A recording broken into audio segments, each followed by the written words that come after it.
Salut tout le monde, j'espère que vous allez bien. C'est bien évidemment le match of the days opposant donc le Paris Saint-Germain. Donc bien sûr c'est pour la Ligue des Champions. C'est le Paris Saint-Germain contre l'Ajax d'Amsterdam. Donc le cinquième match de Ligue des Champions.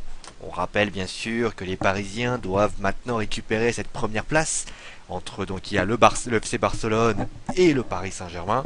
Le PSG qui donc peut bien sûr en cas de victoire assurer cette première place si les Catalans bien sûr ne réussissent pas à battre l'Apoel Nicosie. Et donc on va commencer avec déjà on va commencer avec des informations. Bien sûr ce match of the day sera principalement PSG et non pas du côté de l'Ajax. L'Ajax eux qui sont déjà éliminés. On rappelle à l'Ajax qui malheureusement peut espérer se qualifier pour une Europa League après les résultats qui ont eu lieu bien sûr la dernière journée de Ligue des Champions. Allez, place maintenant au match of the days du Paris Saint-Germain. On va commencer déjà avec la victoire très difficile face à Metz. Alors vous avez pu vous en rendre compte, j'avais promis un match of the days spécial Metz-Paris Saint-Germain. Il s'est passé que l'enregistrement ayant lieu des pronostics des Survivor Series ayant lieu la même journée que le fameux match. J'ai préféré bien m'en séparer, mais je m'en excuse d'avance par rapport à ça. Ça n'a pas empêché bien sûr que j'ai observé le match d'un coin de l'œil. Il faut dire que le PSG a maîtrisé bien sûr la première mi-temps. Malheureusement, ils se sont fait avoir par des erreurs d'arbitrage et surtout ce qui est le plus inquiétant, c'est les blessures. Ces blessures qui ont été à répétition. On peut citer par exemple la blessure de Thiago Motta, la blessure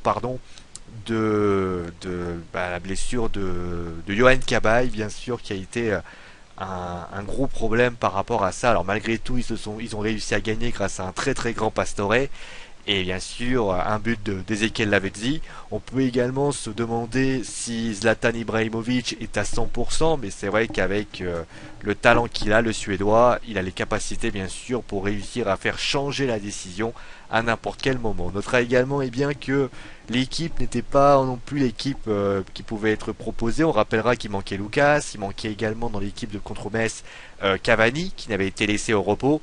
Donc il y avait quand même des joueurs, il y avait un petit turnover, mais ça ne justifie pas le début de deuxième mi-temps qui a été très poussif quand on passe de 2-0 à 2 buts partout. Alors certes, certaines personnes diront oui, il y avait ce penalty qui n'était pas vraiment justifié, etc., etc.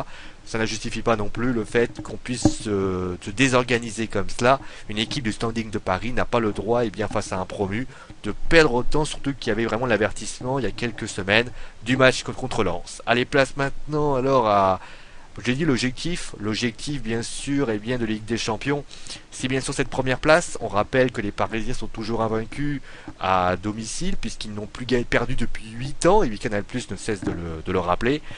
Et ça va être très difficile de gagner cette première place, notamment puisque on va quand même regarder le gros problème. Alors certes l'Ajax va peut-être jouer petit bras, alors certes ils ont l'enjeu de l'Europa League, mais a priori je les vois mal se décarcasser pour réussir à tenter de se qualifier pour cette Europa League, alors que l'Apoel ayant quand même aligné plusieurs défaites, ils ont quand même les moyens, l'Ajax, de se qualifier. Alors certes ils vont jouer comme des morts de faim, mais en tout cas, Paris a quand même les armes, a priori, pour pouvoir essayer de pouvoir trouver une situation et donc se qualifier aisément, enfin au moins récupérer les 3 points à domicile au Parc des Princes. Le problème de cette équipe, c'est que malheureusement, comme j'ai cité face au match contre Metz, il y a une flopée d'indisponibilité. On a rarement vu une infirmerie aussi pleine. Alors j'en ai cité quelques-uns. On a par exemple Verratti, Thiago Motta, Thiago Silva qui a été le dernier blessure à la cuisse.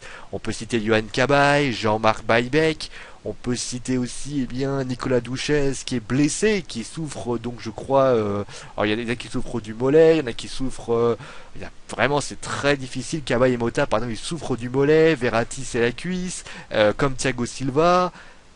Décidément c'est très compliqué et malheureusement ça semble... L'après Coupe du Monde est assez dur pour l'infirmerie, malheureusement dans un moment où il faut vraiment essayer, c'est vraiment un moment charnière où les matchs se répètent, c'est pas le moment non plus de perdre énormément de monde. Alors certes, Paris a un grand banc, Paris va retrouver Lucas et David Luiz, mais ça ne justifie pas non plus le fait que cela y ait autant de flopées de blessures. Il faudrait peut-être que les Parisiens réfléchissent peut-être à un mode de préparation. Qu'est-ce qui s'est passé? Pourquoi les Parisiens ils souffrent autant? On a rarement vu une équipe amputée de tellement de joueurs. À l'époque, Lyon, on les avait critiqués par rapport à la préparation.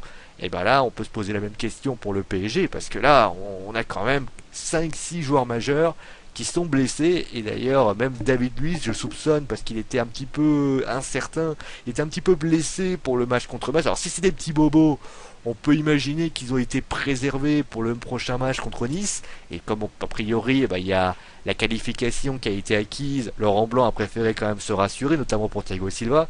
Mais si ce sont des blessures sérieuses, notamment Verratti qui est déjà blessé depuis quelques semaines, on peut se demander si c'est vraiment grave. Et là, si c'est vraiment grave, on va encore retrouver des joueurs qui seront indisponibles pendant plusieurs semaines.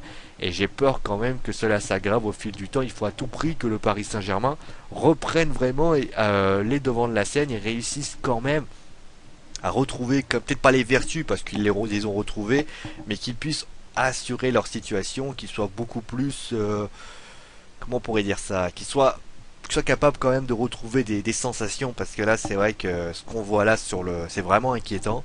Et quand on sait que pour réussir en Ligue des Champions il faut un grand banc, il faut aussi, alors l'état d'esprit ils l'ont, je l'ai dit, mais il suffit juste par exemple contre l'Ajax, ils perdent Pastore, ils perdent d'autres joueurs, et malheureusement c'est la situation qui pourrait être dure, parce que quand vous regardez la photo que je vous ai proposée, on a quand même tout simplement Verratti qui est blessé, Thiago Motta qui est à droite qui est blessé, ça fait beaucoup, et là il va falloir quand même que les Parisiens se ressaisissent. Il y a la trêve alors peut-être que les Parisiens rangent leurs freins, on rappelle que dans un mois c'est la trêve, donc ça va dire que tout le monde partira en vacances, et les Parisiens auront la possibilité de faire vraiment une bonne préparation avec tout leur groupe et tous les joueurs qui seront là, et sans doute que là, sans doute la saison va pouvoir débuter.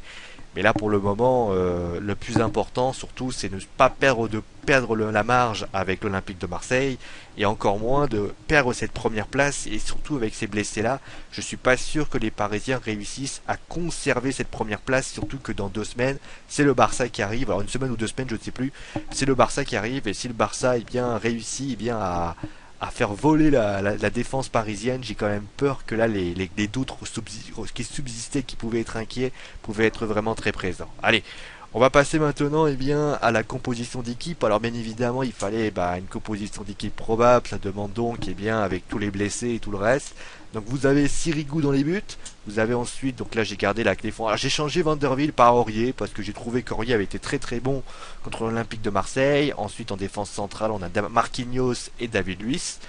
Si David Luiz se ressent, on mettra Camara à la place. Je pense pas que les Parisiens ont vraiment besoin de mettre vraiment leurs meilleurs hommes dans cette situation. Et Maxwell, même si je soupçonne quand même qu'on pourrait mettre Lucas Digne, qui pourrait être aussi une solution. Ensuite, vous avez un milieu de terrain 3. Alors par contre là, c'est un gros problème, c'est qu'il n'y a que Matuidi qui peut être... Alors j'ai mis Matuidi à droite, je devrais plutôt le mettre à gauche, ça c'est peut-être une erreur de ma part.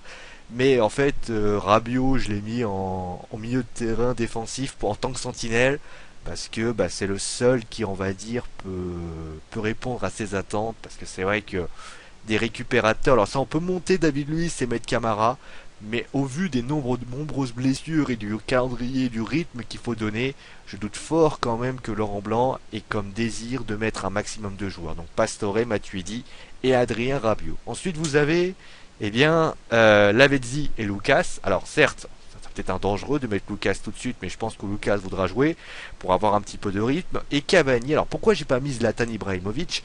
Parce que j'estime que Zlatan n'est toujours pas à 100%. Et je pense que Zlatan voudra tranquillement être sur le banc. Alors certes, peut-être qu'il voudra pas du tout, mais en tout cas je pense que par sécurité, je pense qu'Ibrahimovic ferait mieux d'être sur le banc pour ce match-là, pour au moins avoir le match contre Nice et être en pleine possession de ses moyens. On a vu que Cavani avait été mis au repos le match contre Metz, ce qui peut expliquer pourquoi il va être sans doute titulaire. En tout cas, Lucas, lui, va pouvoir bien se reposer. Lavezzi, lui, a été déterminant. Pastore a été très bon. En tout cas, voici une équipe quand même de la gueule, faut quand même le dire. On peut quand même échanger. Alors, bien sûr, on peut échanger. On peut mettre Pastore à la place de Lavezzi, par exemple, ou Lucas. et mettre par exemple Chantôme, on peut aussi faire comme ça. Mais moi c'est le système que je propose au niveau du PSG. Alors après ils peuvent bien sûr changer, ils peuvent mettre un système en 4-4-2, un système en tout ce que vous voulez. Mais voici la composition d'équipe du PSG. Alors maintenant on va passer bien au travail ingrat bien sûr du Sunijin, c'est-à-dire les pronostics. On va pronostiquer ce match PSG Ajax. Alors par contre là je suis assez inquiet. C'est vrai que c'est un match qui est assez difficile à pronostiquer. Alors c'est vrai qu'avec tous les joueurs, je pense que Paris était largement favori. Maintenant, la question est de savoir, après que Ajax va vouloir un petit peu récupérer cette place en Europa League, il suffit juste qu'il gagne et après, bah, allez emballer ses pesées. Faut pas oublier, je crois que l'Ajax n'a que un point, je crois, un ou deux points, je sais plus. Donc ça semble quand même un petit peu maigre. Maintenant, si je devais choisir, si je devais trouver une solution, je déciderais, donc je dirais que le PSG gagnerait avec un score de 1-0, 2-0. Pas plus que cela, je vois pas le PSG gagner plus. Je pense que le PSG va sans doute va avoir la maîtrise. Après, il y avoir quelques petites occasions de notre côté. Attention tout de même à ça, mais sinon, voilà, Maxwell, je pense qu'il y aura des bons matchs. Et par rapport à ça, voilà. On va s'arrêter là, on va pas en plus épiloguer pendant 107 ans. Je vous rappelle bien sûr qu'il y aura le match of the days de l'après-match qui aura lieu juste après le match, bien sûr. Il y aura donc les principaux. Alors on va changer la formule quand même de ce match of the days. On va garder un système beaucoup plus, on va dire plus large. On pourra parler vraiment de tout. On donnera bien sûr les notes, mais ça, il y aura aussi ça. Mais il y aura également, par exemple, le match entre. Il y aura également les tops et flops du Paris Saint-Germain.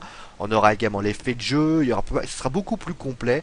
Et on essaiera quand même de vous montrer les différentes choses et de vous montrer vraiment pourquoi. Bah voilà, on va vous montrer pas mal de choses et les petites à côté par rapport à ça. Allez, on va s'arrêter là, prenez soin de vous, passez une bonne soirée, on se retrouve bien sûr après le match. Allez, c'est mon dernier mot parce que je l'ai dit. Allez, ciao à tous.